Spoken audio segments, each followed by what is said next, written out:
This week, we welcome back a very popular guest, Trent Morris, one of our specialists in international logistics.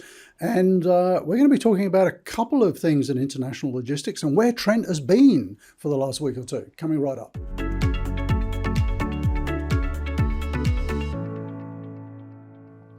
So welcome back, Trent. Tell us where have you been?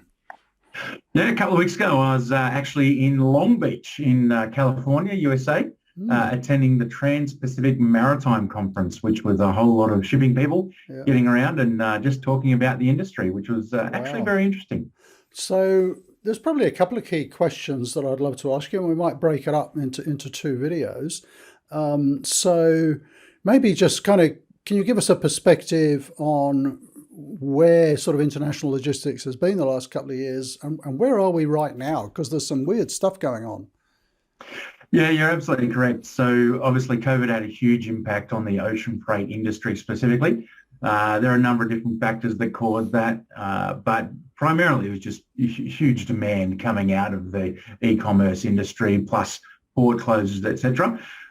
During that period between 2020 and end of 2021, we saw a 550% increase in the cost of freight. Wow. We also saw a dramatic decrease in service reliability, etc. So huge disruptions within the industry. What we're starting to see now is somewhat of a return to normalcy. One of the things that we were discussing at the Maritime Conference was that rates, if not now, very soon will be approaching pre-pandemic levels.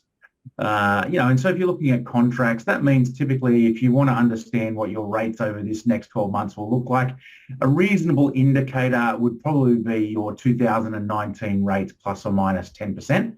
Obviously, that depends on your leverage within the market, but that's a reasonable indicator. Most of the specialists and super intelligent people were talking about at the conference. The other big thing that they're talking about, obviously, is how to actually manage freight over the next 12 months. Most pundits are talking about the fact that your most important key SKUs, you want to be locking in on contracted rates, and then to try and get some additional benefits from the very low market. Everything else you want to be looking at on the spot rate market to take advantage of those very low spot rates that we're seeing right now. And then finally, the other thing that's impacting the market is the ongoing service disruption.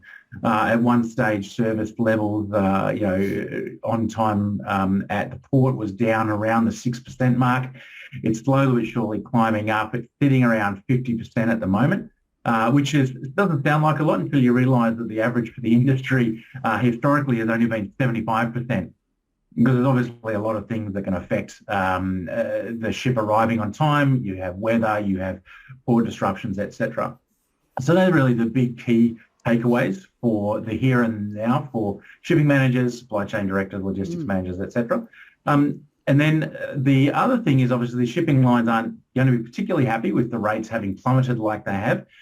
And so they're putting in a few measures to actually slow that descent, if you will. And the primary measure they're putting in place is an ongoing blank sailing schedule. Those blank sailings are not always advised early. Sometimes you'll only have up to a month's notice on those blank sailings. But they're doing that to try and reduce the amount of stock in trade and therefore pushing up the supply side of the equation to make supply harder to get, and therefore they can control those costs a little bit better. There has been a lot of movement in the industry that you may have heard of, but essentially it's still currently a buyer's market, and so buyers are able to take advantage of those, the new round of disruptions, which are all buyer's side disruptions.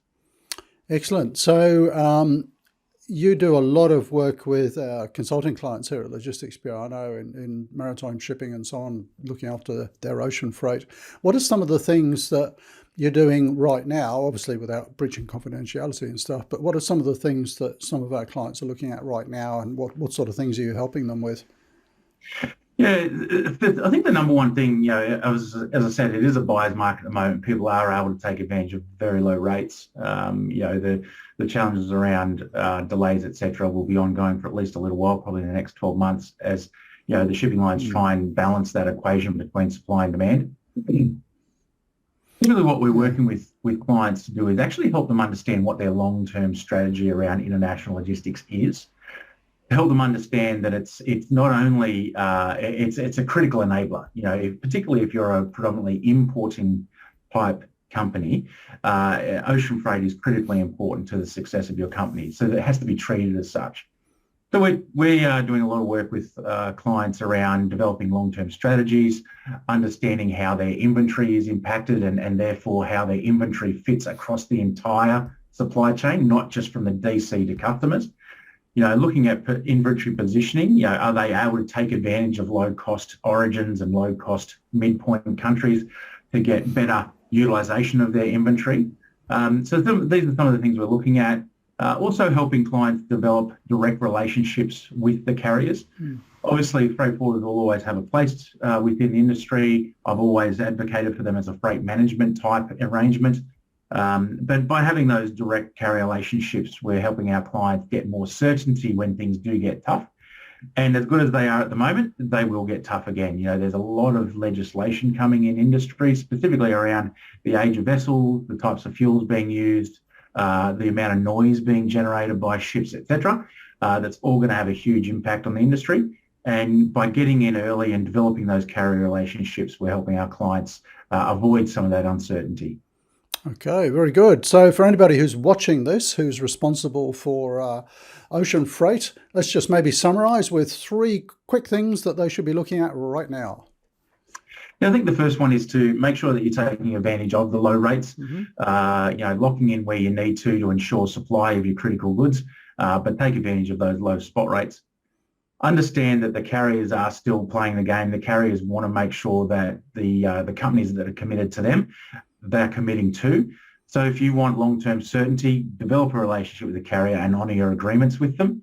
And then finally, understand that the industry is at the moment, it's in a buyer's market, but it's going to change quickly as some of the new legislation comes in. So understand what your long-term strategy is and how you're going to implement that to reduce the amount of potential risk in your international supply chain.